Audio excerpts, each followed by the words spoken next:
বাচ্চাটির কানের ভিতরে তার অভিভাবক কমপ্লেন করে যে কানের ভিতরে ডাল ঢুকেছে। আমরা লাইট দিয়ে পরীক্ষা করে দেখলাম যে কানের ভিতরে অনেকগুলো ডাল।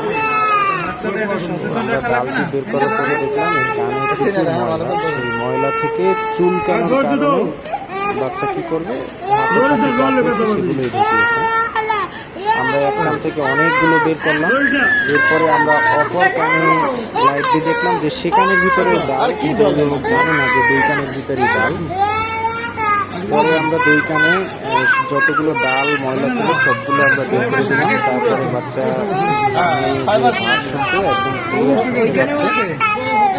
ভিডিও করার উদ্দেশ্য হলো অভিভাবকরা যাতে একটু সতর্ক হয়। বাচ্চাদের ক্ষেত্রে সবসময় খেয়াল করতে হবে বাচ্চা কোথায় যায়, কি করে, কানের ভিতরে কি দেয়, নাকের ভিতরে কি দেয়।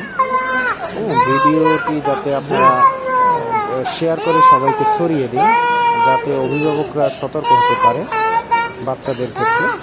কারণ একটা কিছু অঘটন ঘটালে তখন কিন্তু অভিভাবকদেরই ঝামেলায় পড়তে হয়, হসপিটালে নিতে হয়, ডাক্তারের কাছে নিতে হয়। তো সবাইকে ভিডিওটি ছড়িয়ে দিয়ে সতর্ক করুন। পুরো ভিডিওটি দেখার জন্য ধন্যবাদ।